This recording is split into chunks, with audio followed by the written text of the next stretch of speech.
Здравствуйте, друзья! Сегодня у нас 12 февраля, воскресенье, как всегда, последние новости, которые я считаю важным, считаю необходимым предложить вашему вниманию. Итак, э, выступила с брифингом помощник министра обороны Соединенных Штатов по международным вопросам Селеста Валандер. Брифинг был посвящен перспективам возможной российской атаки, которая, как считается, будет приурочена к годовщине начала российской агрессии против Украины. В ходе этого брифинга госпожа Валандер оценила состояние, так сказать, в общем, российских вооруженных сил, на что они способны и что, к чему готовятся союзники в этой связи. По ее словам, Российская Федерация задействовала в агрессии против Украины за все это время примерно 80% своих сухопутных сил. 80%. То есть это то, что Российская Федерация готовила для броска через Европу до Атлантического океана, до Лиссабона. Хвастливые эти заявления, вы помните. Все это оказалось сконцентрировано на Украине, где враг был остановлен и находится, я уверен, накануне крупного поражения. При этом, значит, 80% было сконцентрировано на украинском направлении, и их мощь и численность значительно сократилась, по оценкам помощника министра обороны. Тем не менее, по ее словам, у России есть значительный резерв, прежде всего в людской силе, то есть пушечное мясо, и это показывает упорное стремление вооруженных сил Российской Федерации, наемников, Вагнера, проложить трупами путь к взятию Бахмута.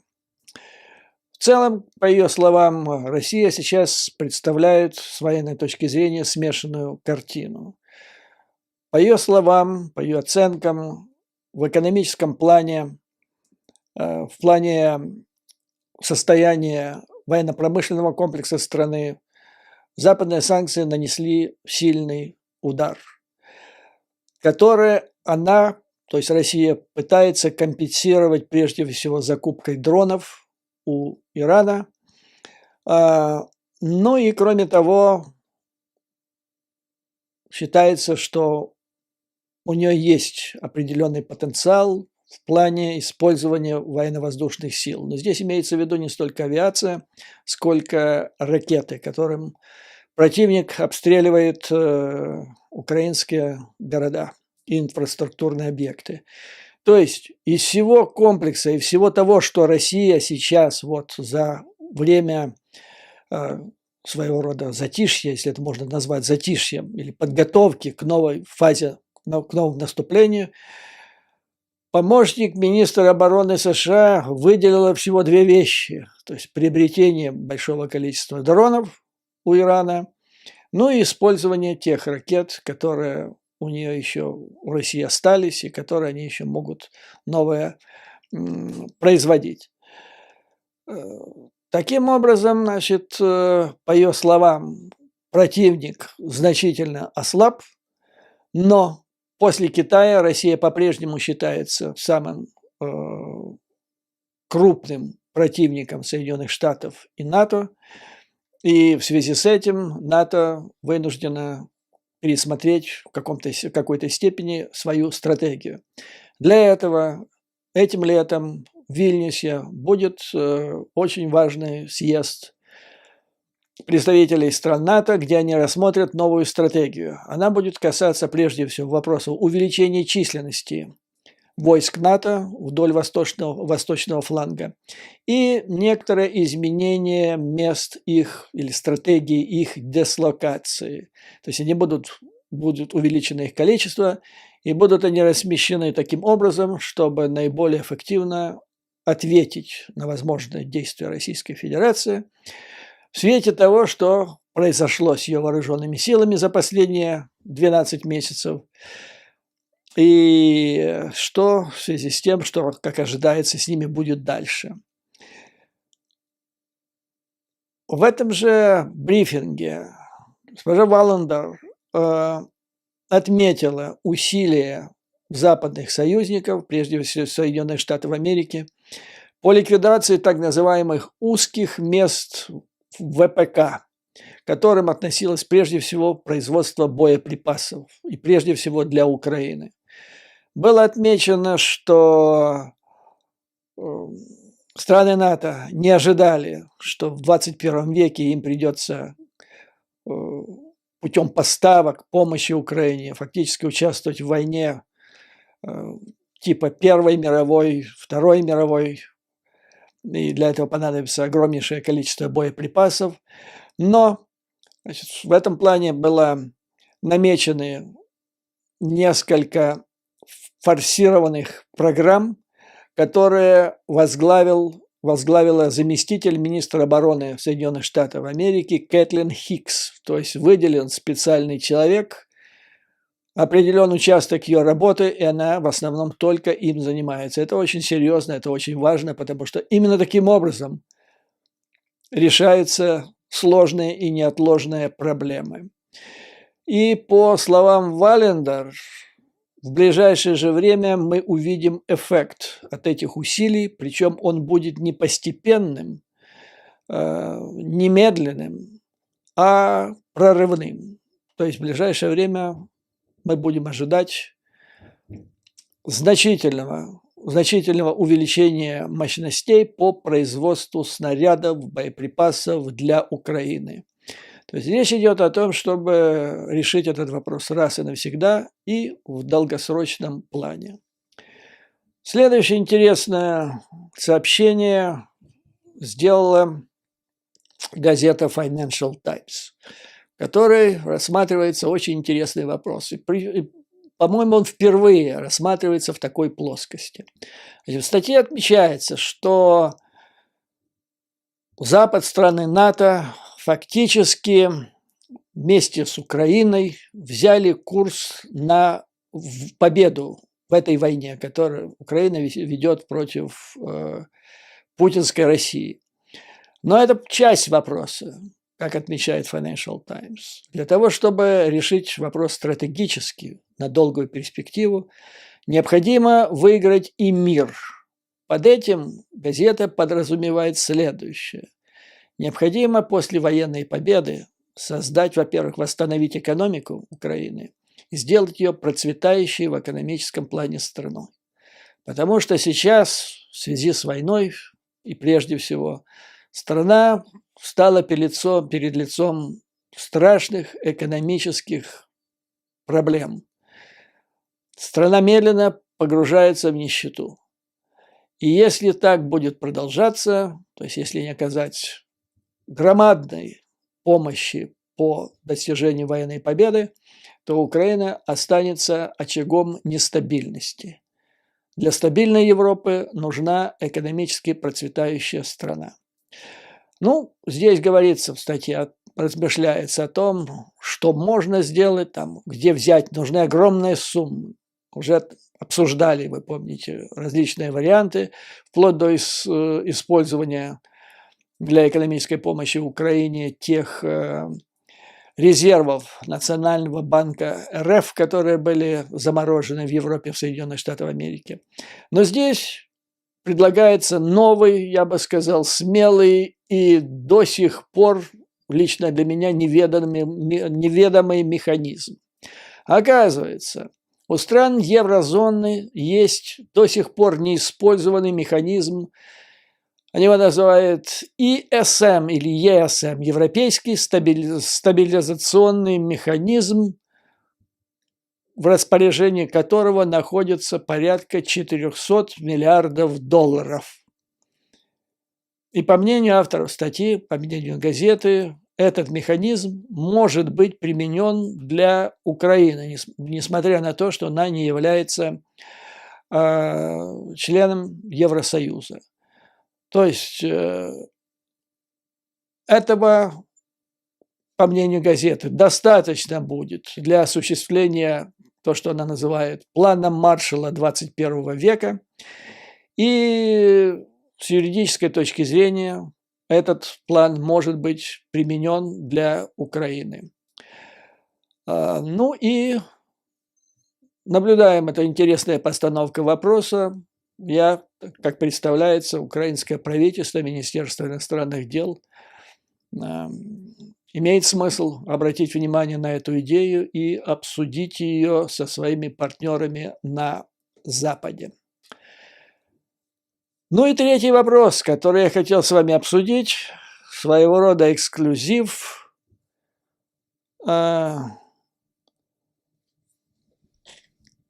который, в общем-то, дезавуирует те новости, которые были некоторое время назад освещены в средствах массовой информации, в том числе и американские. Так, например,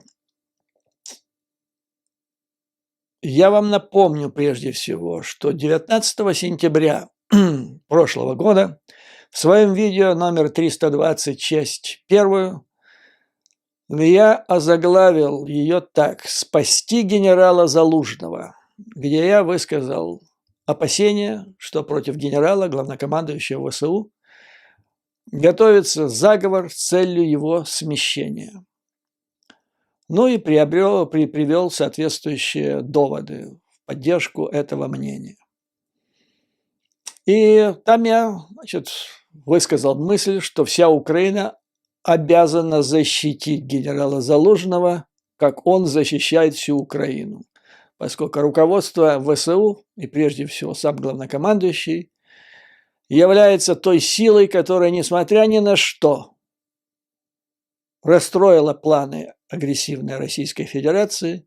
Если Украина до сих пор суверенное государство и успешно противостоит агрессору, имеет все шансы победить, то это прежде всего благодаря руководству ВСУ в лице генерала Залужного. 17 января, это уже ближе к настоящему времени, 17 января этого года «Голос Америки», ряд других средств массовой информации объявили как сенсацию о том, что в Польше состоялась встреча с глазу на глаз председателя комитета начальников штабов США генерала Милли и главнокомандующего ВСУ генерала Залужного. Об этом, рассказывая об этом событии, «Голос Америки», это правительственная радиостанция Соединенных Штатов, отмечала, что в ходе этой встречи, по словам Залужного, он изложил неотложные проблемы, потребности украинских вооруженных сил. Встреча происходила накануне очередной встречи в Рамштайне, где должны были, в том числе, это главный вопрос на повестке дня, должен был обсужден вопрос о поставке танков, о возможности, масштабов там и так далее. Кроме того, как отмечал «Голос Америки», Украина стремится получить от западных стран современные боевые танки, которые надеется использовать для контрнаступления на юге и востоке страны. То есть встреча состоялась. Ну и вот теперь совершенно хочу вам доложить точную информацию со ссылкой на источники в военных кругах Соединенных Штатов Америки. То есть лично у меня эта информация, которую я вам сейчас изложу, не вызывает ни малейшего сомнения. Вот эта встреча между Залужным и Милли, которую анонсировала и оповестила о которой радиостанция «Голос Америки», она была скомкана, она была фактически сорвана. Она не прошла на территории Польши, то есть чисто технически она была не в Польше, а состоялась в пограничном пункте, подчеркиваю, не на территории Польши. И она практически чуть ли не была сорвана, то есть в значительной степени два лица, которые должны были встретиться, чтобы с глазу на глаз обсудить совершенно секретные планы двустороннего сотрудничества, им это не удалось сделать. И виной тому была целая толпа сотрудников СБУ и ГУР, которые прибыли, я бы сказал так, на плечах генерала Залужного на эту встречу. Генерал Милли прибыл на встречу с небольшим количеством своих ближайших помощников, небольшая охрана. Там не было ЦРУшников, там не было представителей военной разведки, то есть РУМО, разведки Пентагона. Там не было сотрудников ФБР, там не было спецслужб. То есть генерал Милли приехал так, как он должен был приезжать. По многим соображениям. Во-первых, в нормальном цивилизованном государстве существует разграничение полномочий. Генерал приезжал обсуждать военные дела. ЦРУ, ФБР, другие спецслужбы, даже военная разведка, РУМО не имела к этому никаких отношений, поэтому и не участвовала в этом. А представить, что кто-то там, допустим, из ЦРУшников, ФБРшников и даже военной разведки вотрется туда для того, чтобы наблюдать, получать какую-то там секретную информацию от Залужного или шпионить за Милли, этого вообще нельзя представить. Видимо, со стороны руководителей, которые послали по линии СБУ и ГУР целую толпу соглядатаев, видение этой встречи было совершенно другое. То есть они были, это оценка американской стороны, посланы туда для того, чтобы шпионить за генералом Залужным. Американцам показалось это диким. И Милли, в общем-то, отказался обсуждать весь комплекс вопросов, которые было намечено обсудить. То есть он хотел, поскольку встречи двух главнокомандующих, он и собирался так решать этот вопрос. Он не собирался решать эти вопросы в присутствии представителей спецслужб Украины. Тем более, как в одной из недавних своих передач я вам рассказывал, что в Соединенных Штатах среди чиновного люда есть большое опасение даже звонить украинским чиновникам в Киев, поскольку считается, что госорганы страны, и в том числе спецслужбы, пронизаны, напичканы агентурой российских спецслужб. И поэтому даже вот просто позвонить, назвать свое имя и озвучить проблему, с которой ты звонишь, существует опасение, что это окажется известно в Москве, и твоя карьера окончена. Даже вот такая проблема, я вам об этом говорил. И опасаясь этого, генерал Милли отказался. Для того, чтобы это не дошло до Москвы, он отказался это обсуждать с генералом Залужным. То есть вы представляете ситуацию. Накануне важного для Украины заседания в рамках Рамштайна, где должны решаться вопросы о танках, где должны другие вопросы стратегической помощи Украине, два уважаемых военных руководителя двух стран-союзников не смогли встретиться по причине того, что туда прибыла целая толпа. Ну, понятно, вот лично мне понятно, что шеф, тогда он еще был исполняющий обязанности шефа СБУ, и начальник ГУР, они не настолько самостоятельные, влиятельные люди, чтобы вот так вот принять решение и своей властью послать своих людей шпионить за своим собственным главнокомандующим и, может быть, за американским, за председателем комитета начальников штабов. Ну и в Украине, наверное, ни для кого не секрет, чьи люди вот эти, которые возглавляют СБУ и ГУР. Кто не знает, сообщу. Это люди Ермака. И то, что они направили и те, и другие своих людей, причем в огромном количестве, это свидетельствует о том, что они прибыли на эту встречу по указанию Ермака. Кто такой Ермак вообще? Немножко вернемся обратно, чтобы оценить в полной мере значимость того, что произошло. По большому счету, вот если взять его должность и перенести на другие страны, это коллективная секретарша. Должность, которая обязанности собрать документы, входящие от различных конституционных органов управления, власти управления, собрать их, сложить в одну папочку, может быть, сделать выдержку, резюме и отнести президенту. Коллективная секретарша. В какой-то степени это может быть завхоз. Ну, назовем так, завхоз и секретарша. Но это не тот человек, который может принимать такие решения, как были приняты. Посылать своих соглядателей, чтобы они, значит, как в Библии писалось, сказал Господь Моисею, говоря, пошли своих людей высмотреть в землю ханаанскую. Ну вот так вот нечто подобное сотворил Ермак. Весь вопрос, а кто такой Ермак, человек, который создал фактически неконституционный орган, который подмял в себя все органы управления Украины?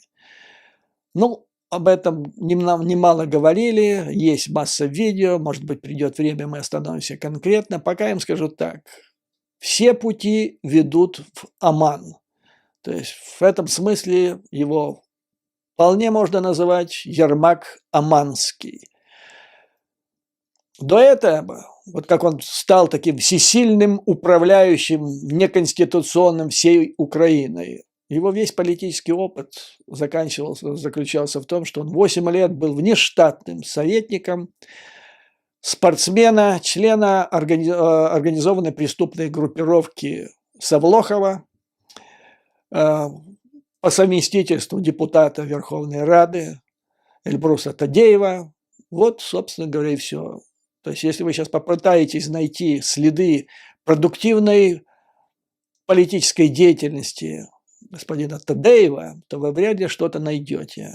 Еще меньше вы найдете о богатом политическом опыте Ермака.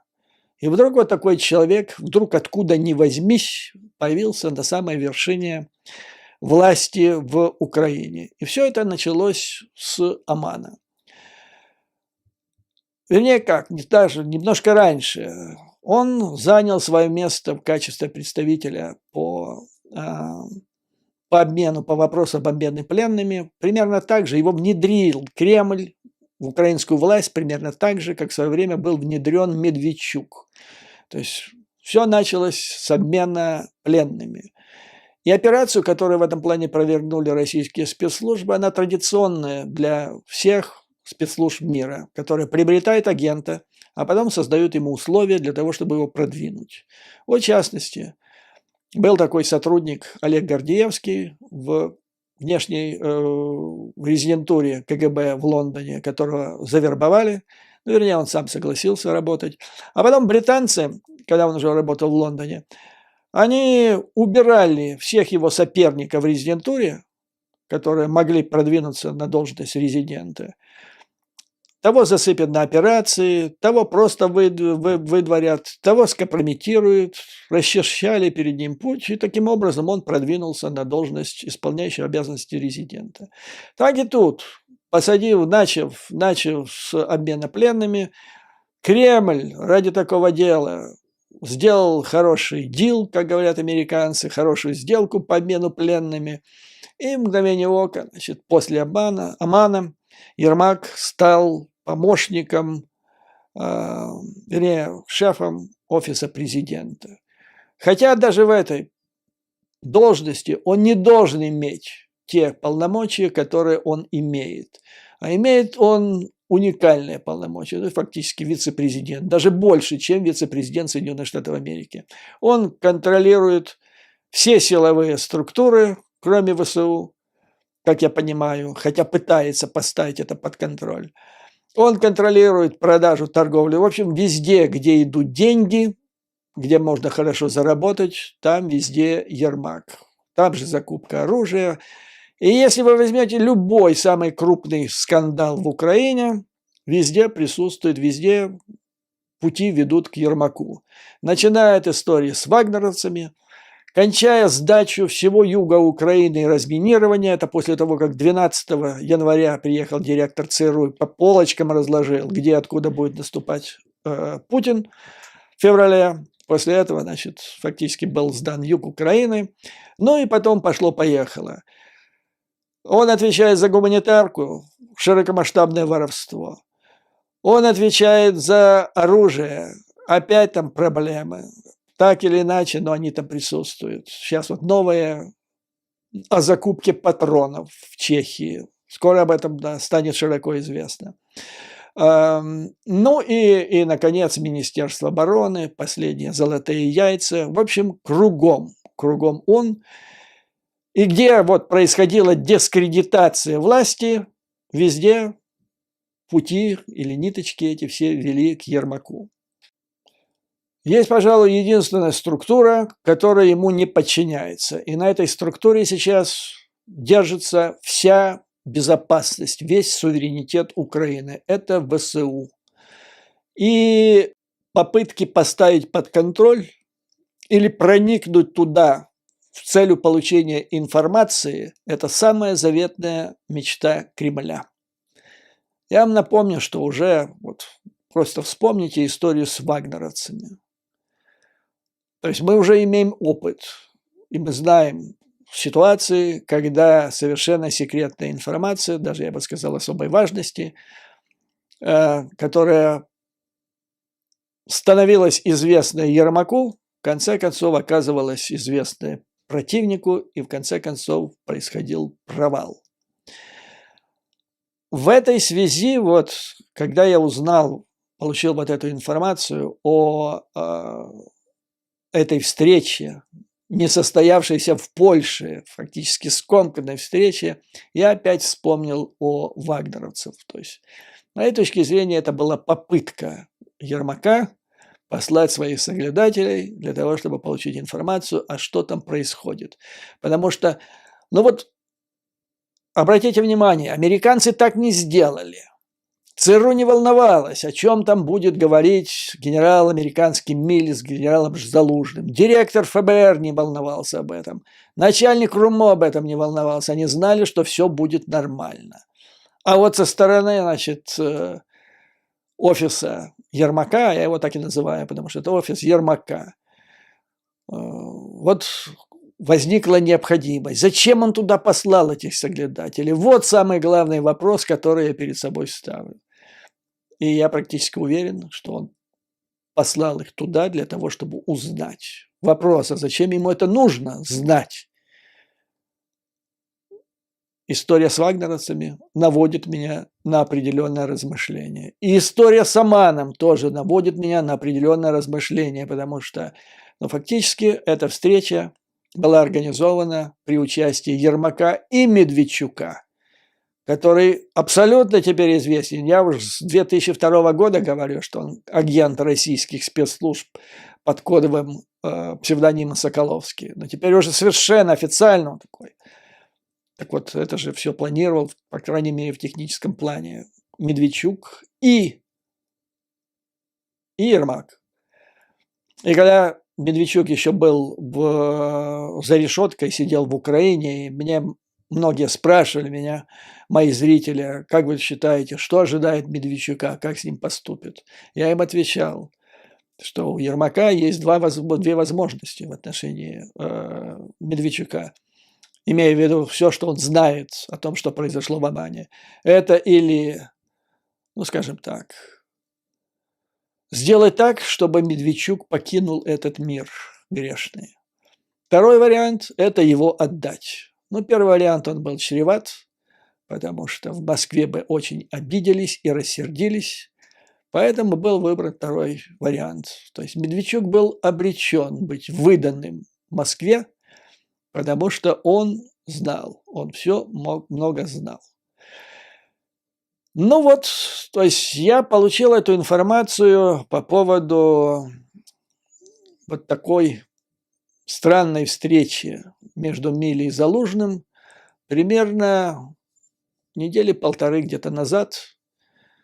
Так, придерживал ее, Ну вот сегодня мое внимание одна из моих читательниц в Фейсбуке привлекла к сообщению, которое одновременно появилось в телеграм-канале главнокомандующего Залужного и также на сайте «Президент Украины». Речь идет о том, что 2 февраля состоялся телефонный разговор, в котором приняли участие с американской стороны генерал Милли и Салливан, помощник по национальной безопасности.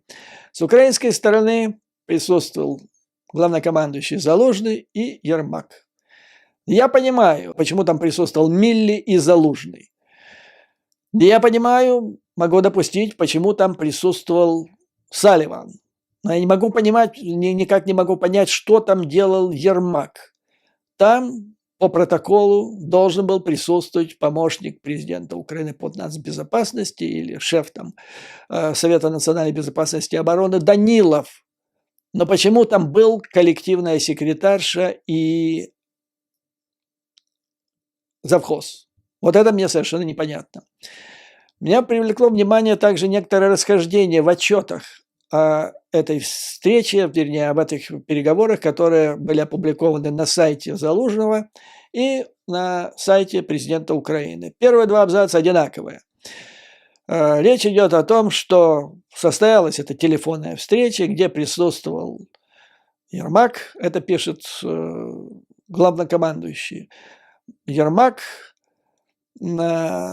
затем главнокомандующий Залужный, там же Джейк с американской стороны Салливан и Милли. И что там делалось, что происходило на этой встрече? Состоялся обмен мнениями касательно характера действия врага в краткосрочной перспективе. То есть обсуждали, что враг Россия в краткосрочной перспективе собирается делать. Но там не было сказано ни слова, что обсуждались планы ВСУ. ВСУ. И это очень важно.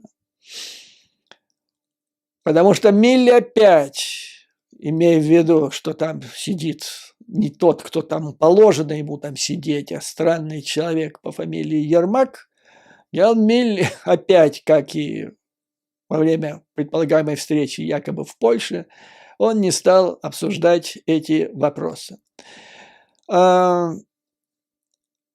Сообщение на сайте президента Украины. Первые два абзаца одинаковы, как я вам сказал. Третий абзац у президента Украины, которого нет у главнокомандующего.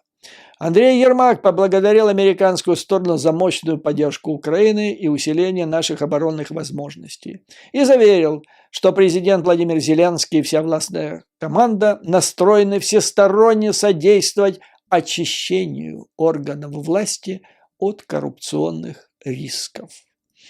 Ну, здесь можно поблагодарить господина Ермака, который признал, что в органах власти не то, что существует коррупционный риск, а просто говоря, имеет место быть коррупция.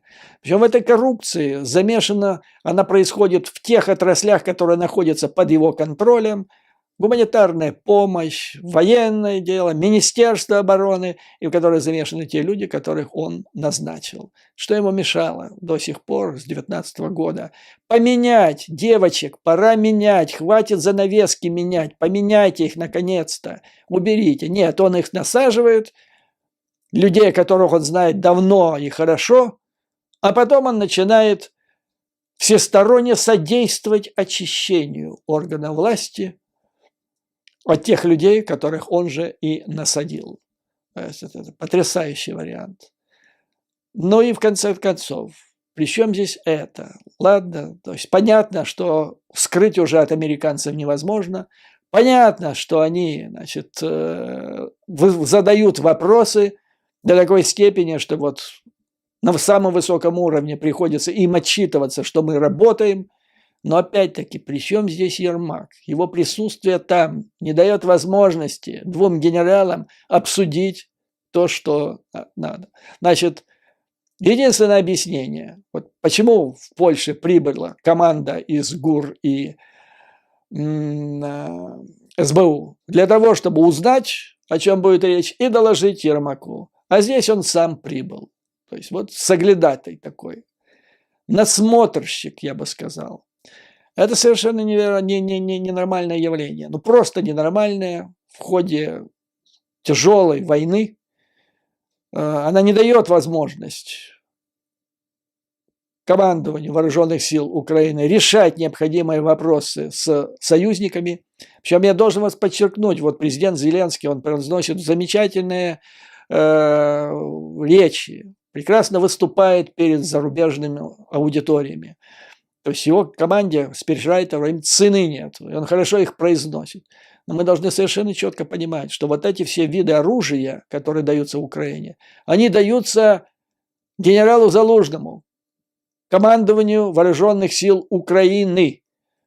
Потому что мы неоднократно с вами обсуждали, как идет определение, что и в каком количестве надо поставлять. ВСУ руководство разрабатывает планы, затем это обсуждается в контактной группе Германии, затем сюда подключается Пентагон и определяется, какое оружие надо для решения этих тактических и стратегических задач. Формируется пакет помощи, его сумма, она утверждается, и все, пошли-поехали. То есть это не призывы пламенные, дайте нам 300, 400, 500, 800 там чего-то, дайте нам теперь самолетов 300 штук. Это не отсюда идет поставка реальных вооружений, а вот так вот на уровне профессионалов. И то, что происходит, вот то, что вытворяется. Ермак, то есть он сорвал фактически встречу в Польше. Она фактически профессионально не состоялась. И вот зачем он это делает? И после романа, после истории с вагнеровцами, после сдачи фактически юга Украины, я не могу не прийти к выводу обоснованному, вернее, к подозрению, что это нужно для того, чтобы проинформировать врага. Передать ему самую важную информацию, которая сейчас его интересует. Поэтому, значит, факт первый, понимаете, еще раз я повторяю, человек, который не должен там присутствовать на всем этом, я имею в виду Польшу и вот это 2 февраля телефонный разговор, он туда лезет, то ли своих людей посылает, то ли сам туда проникает, знаете, как этот самый, его в двери, он в окно лезет. Он настырно лезет туда, и это вызывает подозрение, серьезное подозрение. Он лезет совершенно не в свое дело. Это становится вопросом национальной безопасности. То есть это мешает решать вопросы на уровне командующих украинскими вооруженными силами и высшим военным командованием Соединенными Штатами и других стран-союзников. Просто мешает. Но это создает угрозу для национальной безопасности Украины в случае, если это все окажется в распоряжении Кремля. Поэтому, господа, должен вам сказать, что американцы по этому поводу высказывают серьезные опасения. Что происходит? Они не могут понять, что происходит. Это происходит, значит, вы понимаете, в настоящее время. У Путина все меньше должно быть надежды на то, что он сможет победить Украину на поле боя. У него, с моей точки зрения, несколько надежд. Первое, что трамписты, вот эта мага, сумеют остановить в Конгрессе оказание помощи Украине. Раз. Второе, что Трамп победит, я уверен, такая надежда теплится в Кремле в 2024 году. Ну и третье, то, что происходит, понимаете, я просто, просто ситуация развивается таким образом, у меня складывается впечатление устойчивое, что Ермак готовится стать преемником Зеленского. Ну вот смотрите, произошло землетрясение в Турции. Посольство Турции в Киеве посетил президент Зеленский, как это положено. И он оставил там запись соболезнования в соответствующей книге. Понятно. Если бы туда приехал министр иностранных дел Украины, тоже понятно. Но чего туда приперся секретарша завхоз Вот что ему там было делать? Кто он такой, согласно Конституции Украины, законам Украины? И он вместе с Зеленским, значит, он сам сделал там какую-то запись. Но это не лезет ни в какие протоколы. Есть же, понимаете, в отношениях между государствами существует протокол. Не каждый же может с президентом Украины ехать туда и подмахивать, там, делать разные эти самые надписи.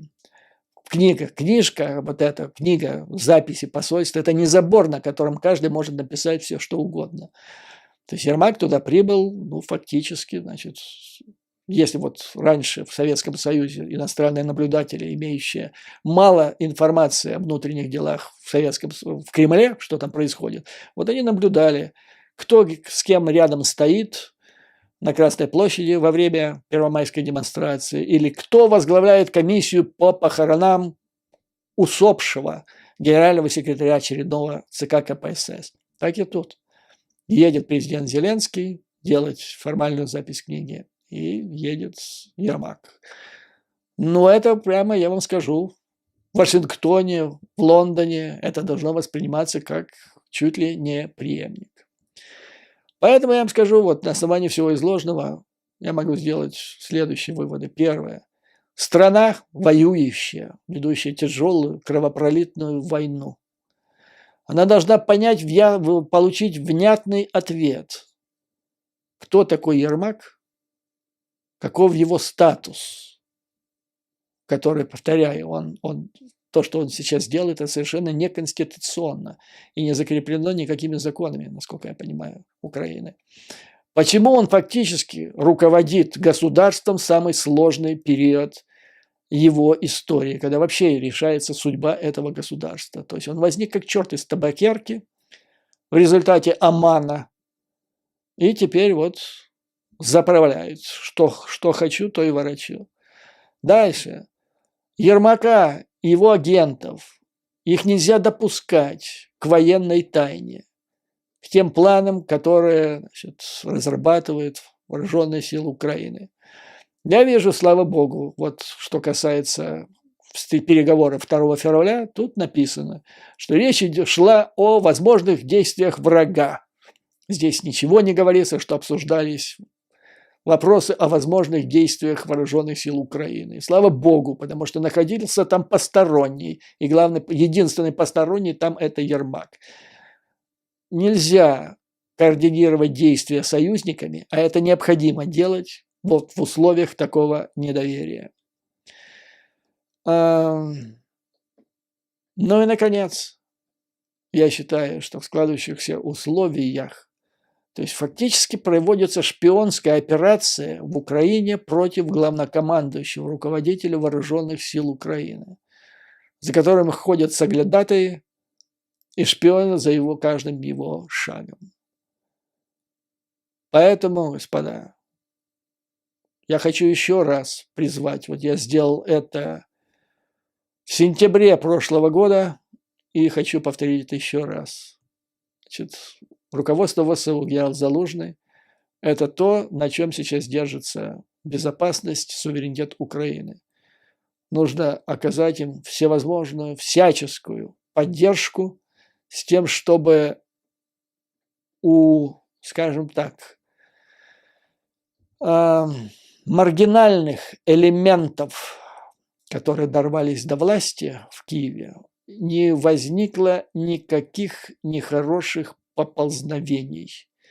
Потому что если генерал Залужный, на котором держится безопасность страны, которому верят западные союзники, которому дают оружие, это ему дают это оружие, если он будет устранен от власти, то страна пропала. Я вам говорю это со всей ответственностью. Вот на этом, господа, позвольте закончить это видео. И несмотря на все, слава Украине и ее вооруженным силам, враг будет ими разгромлен. Победа будет за нами. Мордор, как ранее Карфаген, будет разрушен. А вам, дорогие друзья, выдержки, мужества, сплоченности.